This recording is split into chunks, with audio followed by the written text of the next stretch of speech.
Bonjour tout le monde, c'est Guimauze.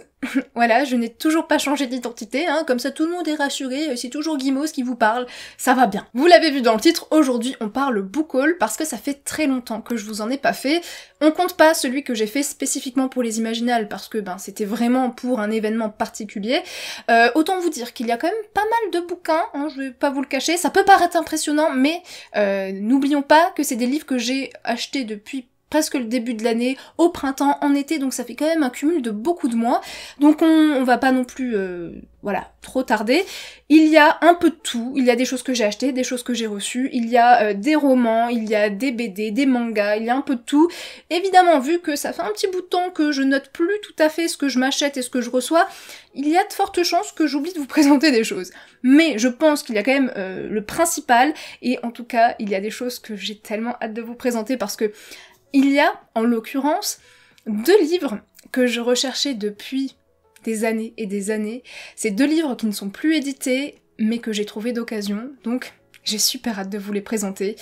J'arrête de vous teaser, parce que ça on en a parlé en live sur Twitch, je tease, donc il faut vraiment que je me calme sur cette manie. De toute façon vous allez le voir, parce qu'on commence tout de suite. Alors petite précision, il y a de fortes chances que je fasse des mini points lecture sur certains bouquins que j'ai peut-être lus depuis le moment où je les ai achetés.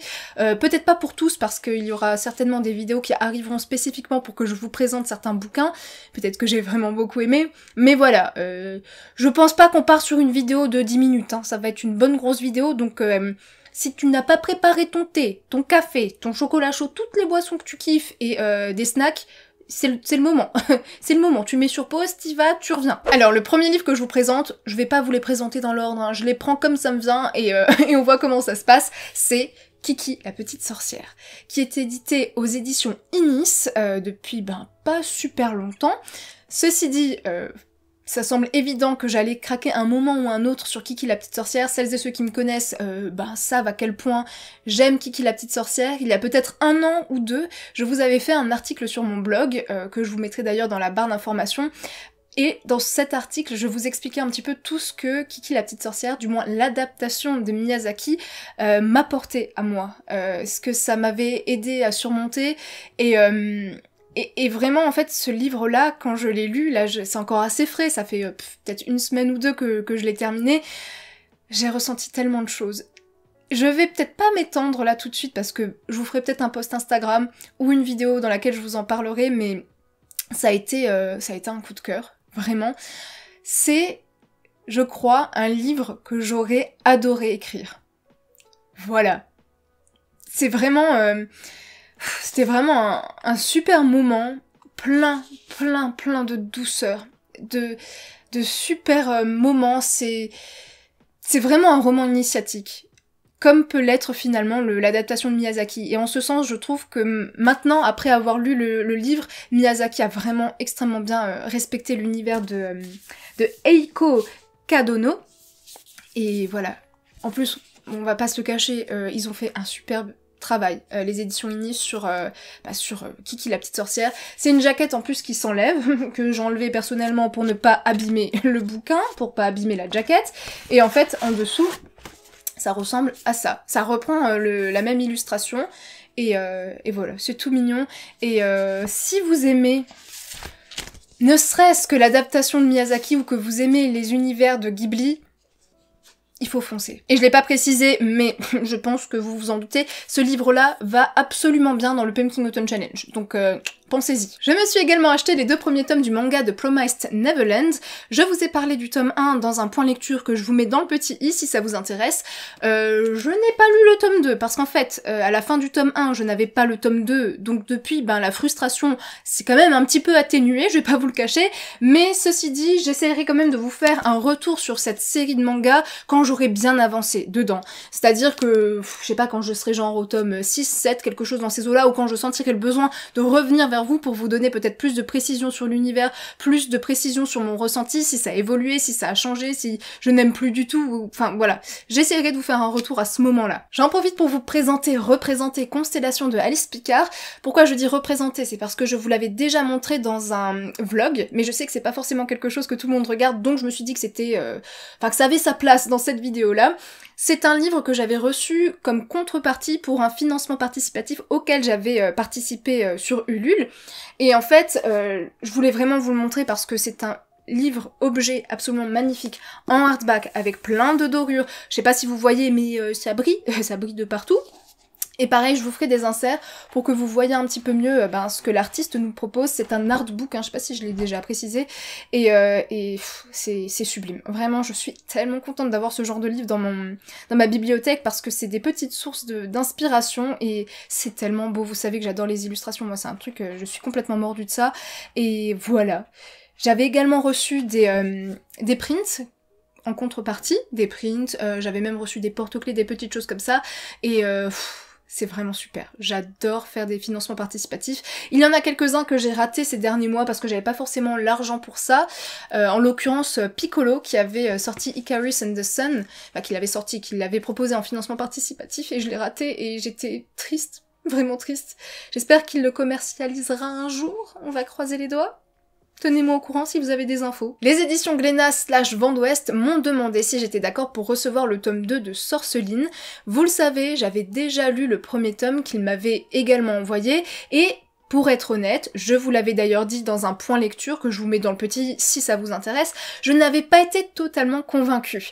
Effectivement, j'y avais quand même trouvé des qualités visuelles, parce que vraiment, niveau immersion, c'était gagné, je veux dire les dessins étaient magnifiques, les couleurs étaient vraiment bien choisies, enfin vraiment ça crée une ambiance qui était dépaysante et qui, je trouve, pour la jeunesse ou pour les adultes, était vraiment immersive. Vraiment. Mais j'avais également trouvé des choses qui personnellement me déplaisaient et ne me parlaient pas forcément. C'est pour cette raison que j'ai accepté de recevoir ce tome 2, pour savoir ce que ça donnait, ce que la suite amenait, etc. Et pour pouvoir me faire un avis un peu plus complet sur Sorceline, quand bien même j'imagine qu'il y aura d'autres tomes et que il y a de fortes chances que je continue à lire la suite, pour toujours vous donner mon avis.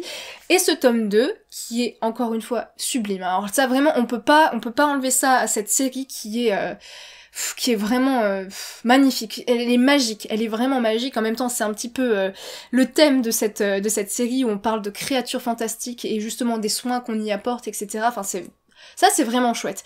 Et je dois dire que le tome 2 n'est toujours pas un coup de cœur. Je vais pas vous le cacher, je reste transparente avec vous, mais ça arrange quand même certains points et ça apporte surtout des réponses sur des choses qui potentiellement me dérangeaient dans le premier tome. Peut-être que, encore une fois, c'est ma vision d'adulte qui n'est pas charmée. Peut-être que c'est la longueur de la BD qui est peut-être trop courte à mon goût et qui ne permet peut-être pas d'exploiter tout ce que cet univers aurait à offrir. Ceci dit, voilà, ça reste quand même toujours divertissant. Les illustrations, rien que pour les illustrations, j'avoue que ça vaut le coup, mais voilà. Je vous le dis, je suis honnête, c'est pas un coup de cœur pour moi. Ceci dit, la fin donne vraiment envie de lire la suite. Un petit peu à l'image de la fin du tome 1 qui effectivement ouvrait sur plein de choses. Donc c'est pour ça que je pense qu'il y a des qualités qu'on peut pas enlever à cette série de BD et forcément quand il y aura le tome 3 qui sortira, je le lirai avec plaisir pour voir un petit peu où ça nous mène. Mais bon, voilà, vous avez mon avis. On en revient au financement participatif puisque j'ai participé à celui de Noces d'écailles aux éditions du Chat Noir qui est écrit ici par Anselme Hochkorn et illustré par Loïc Canavaggia. C'est un livre que je voulais vraiment vous présenter parce que je sais pas si vous vous rendez bien compte de la taille de cet ouvrage. Il est presque plus grand que moi. Toujours dans la vue, c'est pas grave. Mais en tout cas, je vous mets des inserts pour vous montrer les illustrations parce que, on va pas se le cacher, pour ce genre de livre, on a quand même envie de voir quelle gueule ça a. Hein. Et vraiment, c'est de toute beauté. Je n'ai pas encore lu ce livre-là, donc je vais pas m'exprimer sur le texte, sur l'histoire ou quoi que ce soit, mais on peut pas enlever que visuellement, esthétiquement, c'est magnifique, c'est hyper soigné, même au niveau de la typo, enfin je suis impressionnée, vraiment, et j'ai beaucoup hésité à mettre ce livre-là dans le Pumpkin Autumn Challenge. Pour être tout à fait honnête, j'ai dû faire des choix. J'ai dû faire des choix dans la pile à lire que je vous ai présentée parce que sinon, ça aurait été absolument catastrophique et on n'en aurait jamais vu la fin de cette pile à lire. Mais effectivement, si j'ai l'occasion, peut-être qu'il va être lu durant cet automne. Voilà. Je me suis également acheté les 2 premiers tomes de Créatures Fantastiques édités aux éditions Komiku. Est-ce que ça surprend quelqu'un ? Je ne pense pas. Il n'y a pas de bon book haul de Guigui, sans les éditions Komiku. Non mais sérieusement, depuis le début de ma chaîne, ou du moins depuis que j'ai découvert cette maison d'édition, il y a au moins toujours un tome ou deux qui apparaît dans les book hauls. Je peux pas m'en empêcher. À chaque fois que je vois un nouveau tome, une nouvelle série chez eux, ben je me sens obligée de l'acheter. Voilà. Et là en l'occurrence, bon bah c'est assez parlant, on parle de créatures fantastiques, et en l'occurrence d'une forme de magie qui côtoie la médecine en fait. Justement, il y a ce parallèle entre ces deux pratiques, et j'avais beaucoup aimé le premier tome. Je n'ai pas encore lu le deuxième, mais ça ne va pas tarder. Vous inquiétez pas, je vous en reparlerai. Mais là pour le coup, pareil, je vais peut-être essayer de lire plusieurs tomes avant de revenir vers vous pour vous en faire un point assez complet, mais clairement, encore une fois, une série de seinen géniale, un peu tranche de vie, encore une fois plein de douceur, avec des planches magnifiques, tout en rondeur, enfin c'est... Si vous aimez, faut foncer. Ah là, je vous le dis. On passe maintenant à un roman que cette fois-ci j'ai reçu des éditions Gallimard Jeunesse, et il s'agit évidemment de Magic Charlie. Je vous en ai parlé en long, en large et en travers dans un vlog que je vous mets dans le petit i. Pas d'inquiétude si vous n'êtes pas friande de ce genre de format-là. Dans cette vidéo-là, dans la barre d'infos, je vous ai mis un timecode, comme ça vous pouvez aller directement au moment où je vous parle de ce livre en question. Je vous ai fait également des posts sur Instagram, enfin bref, je vais pas non plus m'étendre outre mesure sur ce roman-là, mais en gros, pour faire vraiment très court, j'ai kiffé ma lecture. Voilà. Alors peut-être que certaines personnes vont être légèrement surprises quand je vais présenter le livre que je vais vous présenter là tout de suite, mais il ne faut pas. Il ne faut pas puisqu'il s'agit du Quidditch à travers les âges, que du coup je n'avais pas encore dans ma bibliothèque et que je n'ai toujours pas lu. Voilà, mais vous inquiétez pas, je le vis absolument bien, et vraiment, bon... Blague à part, j'avais vraiment envie d'avoir cette édition dans ma bibliothèque. C'est la réédition, oui, la plus récente de cette série de 3 livres avec les animaux fantastiques et les contes de Biddle le Bard. Et vraiment, je trouve qu'ils ont fait un travail magnifique. Enfin, je trouve que c'est des magnifiques objets livres. Le format est génial. Je sais pas si vous voyez par rapport à ma main. Ma main est trop petite, donc laissez tomber, c'est pas un très bon indicateur. Mais je suis très contente. Il y a plein d'illustrations et la fan d'Harry Potter qui sommeille en moi est absolument satisfaite. C'est l'essentiel. Ce printemps, je me suis acheté Les Fleurs de Grand Frère, que je trouve absolument magnifique, que je n'ai pas encore lu parce que je tenais absolument à le lire durant le printemps, et finalement, bah, j'ai pas eu le temps, l'occasion s'est pas présentée, donc ça va peut-être paraître un petit peu psychorigide, mais je me le garde pour le printemps prochain, je ne le lirai pas avant. Voilà, quoi qu'il en soit, je vous ferai quand même des inserts pour vous montrer les illustrations parce que, franchement... Vous allez voir, c'est absolument magnifique et je pense que ça semble évident que ça déborde de douceur. Donc voilà, je vous en redirai des nouvelles, ce printemps, hein, soyez un peu patients. Non mais en vrai, j'ai pas réussi à attendre le printemps. Bon, je ferais peut-être une entorse. Oh, il a l'air trop bien ce livre-là. Oh, je vois des feuilles d'automne. Update. Je viens de feuilleter le bouquin, et apparemment il y a une période où c'est l'automne. Donc est-ce que je vais pas me le caler pour le Pumpkin Autumn Challenge? Peut-être, parce qu'en fait il me fait vraiment super envie, donc bon, on se tient au courant. Et vous savez quoi? On reste dans les fleurs, parce que maintenant je vous présente Jardin Secret, qui est un manga édité aux éditions Kana. C'est un shoujo. Je sais que ce n'est pas ce que je présente la plupart du temps parce que c'est pas quelque chose vers laquelle je vais instinctivement, on va dire, mais là, quand Kana nous avait présenté en fait les prochaines parutions de printemps, je pense que c'était au printemps, et ben je vous avoue que j'avais été interpellée par Jardin Secret, donc le premier tome, et j'étais hyper intéressée de la manière dont semblait aller le manga, des personnages qu'on allait y retrouver, en l'occurrence le personnage principal qui est... son petit nom, je crois que c'était Lan, si je dis pas de bêtises. Effectivement, son petit nom c'est Lan, et en fait ça a été une très bonne surprise, raison pour laquelle par la suite j'ai demandé le tome 2, qui est sorti il y a pas super longtemps, peu importe, et vraiment... Il y a quelque chose qui se dégage de ce manga qui m'a beaucoup touchée parce que c'est plein de douceur. Forcément, les fleurs sont mis à l'honneur dans ce manga-là et ça détruit quelques clichés qu'on pourrait avoir dans les shoujo. Alors évidemment, ça reste, voilà, tout à fait, ça reste un shoujo, donc ça joue sur certains codes. Malgré tout, j'aime bien le duo principal, qui est du coup composé de elle et de lui, et lui qui en l'occurrence est fils de fleuriste. Et justement... À travers lui, on met en avant toute cette thématique florale, et il a une certaine sensibilité du coup qui est développée grâce au métier de son père, et je trouve que c'est plutôt chouette de retrouver ça dans un manga, parce que ça détruit un petit peu cette image du bonhomme qui doit être, enfin du bonhomme, de l'adolescent qui doit être hyper mystérieux, qui ne doit jamais parler à personne, qui doit être réservé, vous voyez, qui est presque, tu sais, un Sasuke quoi.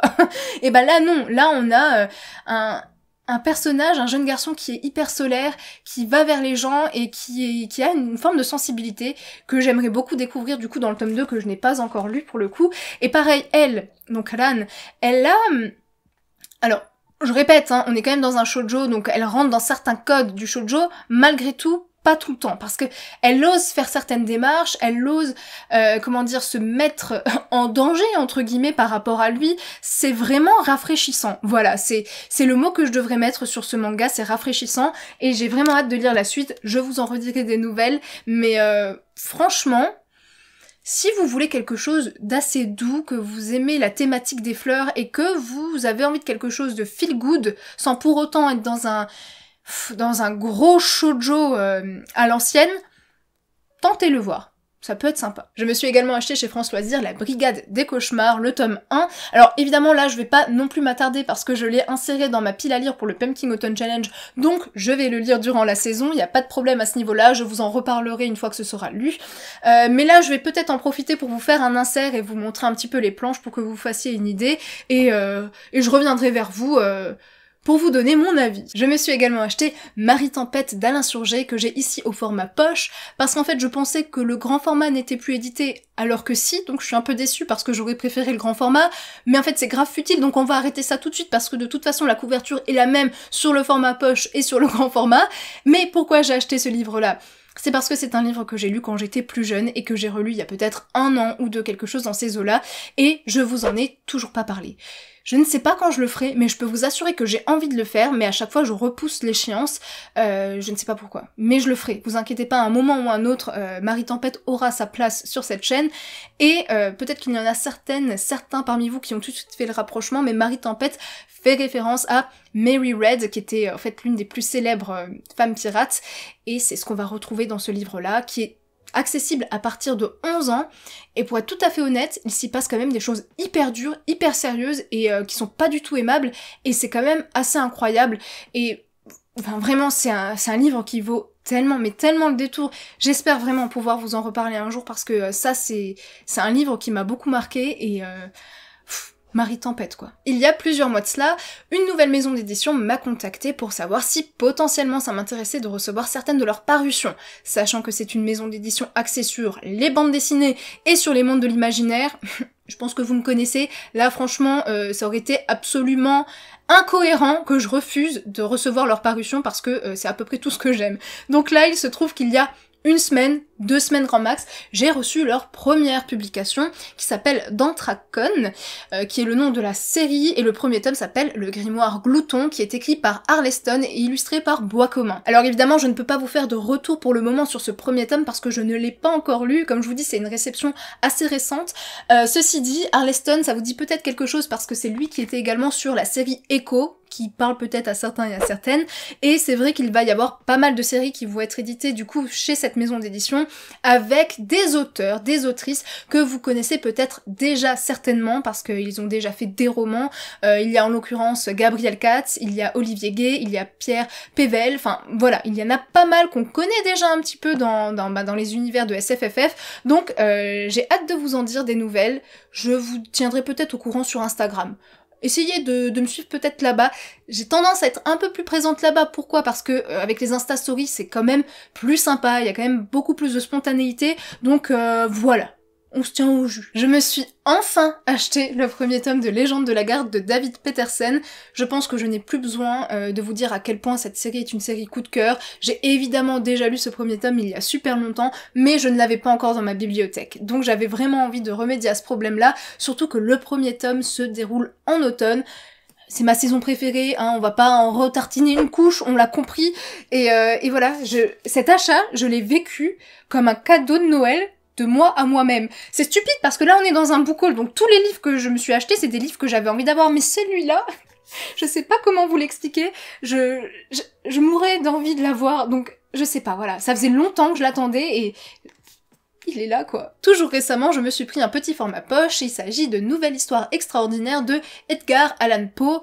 Je n'ai jamais lu de Poe, je ne crois pas, ou peut-être que j'étais beaucoup plus jeune, mais en fait j'ai pas énormément de souvenirs de quand j'étais jeune, parce que j'ai l'impression que j'avais lu également du Lovecraft et du Poe, mais voilà, je lisais, puis ça sortait aussi vite que c'était rentré, à part certains bouquins dont je vous ai déjà parlé, ou voilà, dont je vous parle actuellement.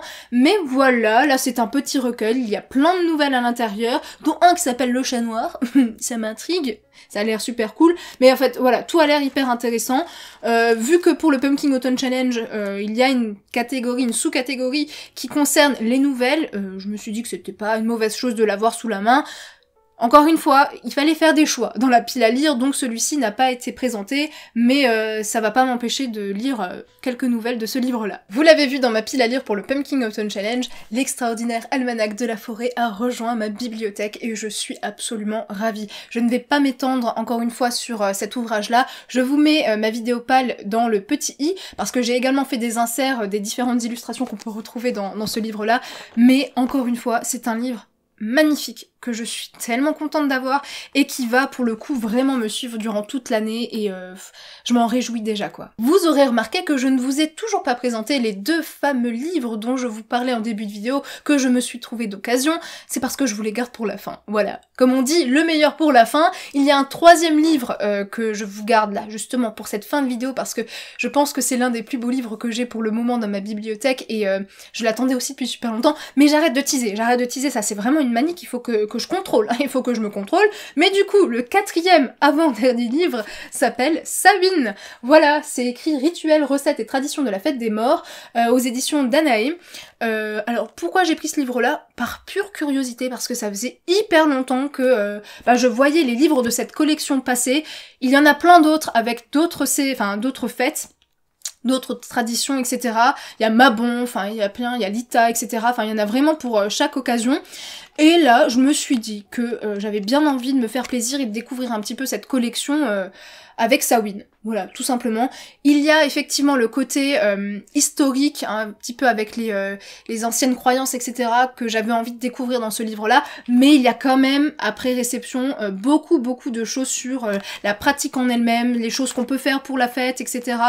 Et je pense que c'est jamais trop. C'est vrai que j'ai déjà mes petites habitudes, mais moi je me dis que peut-être justement pour renouveler ça et pour se trouver d'autres idées, eh ben ça peut être une très bonne chose. Donc voilà, peut-être que je vous tiendrai au courant de ce que ça donne sur Instagram, en Instastory plutôt.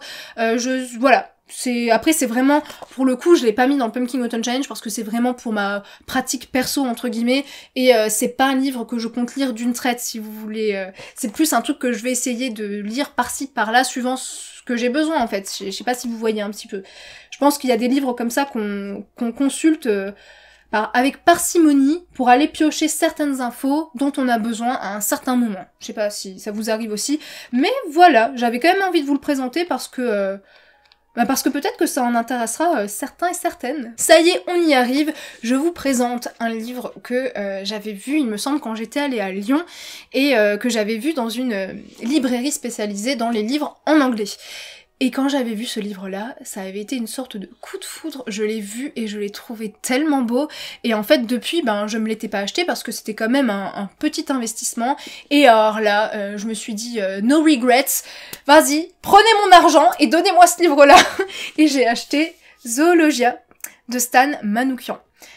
Ce livre-là, c'est une pure beauté que je suis tellement heureuse d'avoir. Je vais vous faire des inserts, parce que alors là, clairement, on est sur un artbook, hein, donc le seul intérêt de ça, c'est les illustrations. Donc si je vous les montre pas, voilà, ça a aucun intérêt que je vous le présente. Mais alors, je suis mes fans, vous savez, moi j'adore tout ce qui est un peu monstrueux, j'aime les monstres, les créatures, les choses comme ça. Donc comment vous dire que je suis absolument servie avec ça. Il y en a pour tous les goûts, c'est magnifique, vraiment. C'est un petit bijou. J'adore ce genre de bouquin, vraiment. On arrive gentiment à la fin de ce book haul, et comme je vous l'ai dit, on a gardé un petit peu le meilleur pour la fin, parce que je vais commencer par vous présenter l'un des deux bouquins d'occasion que je me suis trouvé, et il s'agit de Fée et déesse aux éditions Daniel Maguen. Je pense que vous l'avez déjà remarqué, notamment dans mes bookshelves, oui, Bookshelf Tour, j'ai quasiment toute la collection, d'accord? J'ai presque toute la collection, mais il me manquait celui-ci. Il me le manquait, et il n'est plus édité, et honnêtement, il est trouvable sur internet à des prix exorbitants, c'est complètement indécent, et là, je l'ai trouvé pour pas cher, et je peux vous assurer, je l'ai vu, je l'ai pris, j'ai même pas cherché à comprendre, je suis tellement contente de l'avoir, je vais vous faire des inserts pour que vous voyez un petit peu mieux ce qu'on peut y retrouver, les illustrations, tout ça, mais ça fait partie de ce qu'on appelle les beaux livres. Donc vraiment, je suis hyper contente. C'est une collection que j'aime beaucoup, et c'est pas pour rien que j'ai toute la collection, évidemment.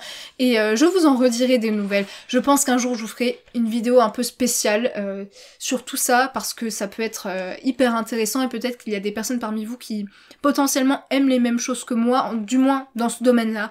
Donc voilà. On arrive enfin au dernier bouquin. Et je pense que vous êtes pas prêts, vous êtes pas prêtes, parce que même moi, quand je l'ai vu, j'étais... j'hyperventilais, je savais plus comment je m'appelais, c'était quelque chose d'assez particulier. Il s'agit de Celtic Fairies de Jean-Baptiste Monge. Voilà.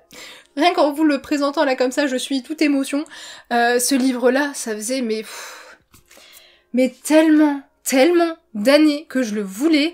Il est tellement pas resté longtemps disponible, enfin il n'y a pas eu de réédition, rien, voilà, il était impossible à trouver, et quand vous voyez les prix sur internet, mais là, c'est même plus, vous n'avez même plus peur, vous pleurez et vous perdez un rein sans même avoir acheté le bouquin, je sais pas si vous vous rendez compte, c'est un truc de malade.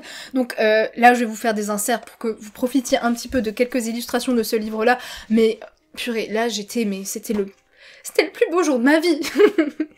Franchement, je suis contente, et je suis contente de pouvoir vous le présenter parce que, voilà, c'est un très bel ouvrage, et voilà, pas besoin d'en dire plus, faut juste profiter des jolies illustrations. Cette vidéo est maintenant terminée, n'hésitez surtout pas à me dire ce que vous êtes acheté, parce que, mine de rien, vos achats sont peut-être mes futurs achats à moi, donc voilà, il faut se communiquer ce genre d'infos, c'est important. Alors évidemment, ne me faites peut-être pas un récap du premier semestre comme je viens de vous le faire, parce que je pense que ça risque d'être un petit peu long, mais je sais pas, voilà, parlez-moi de vos derniers achats de l'été, ou de ce mois-ci, ou juste des choses que vous avez envie de me partager, voilà. Et comme d'habitude, je vous souhaite de faire de très belles lectures, je vous fais plein de gros bisous, et à plus, ciao!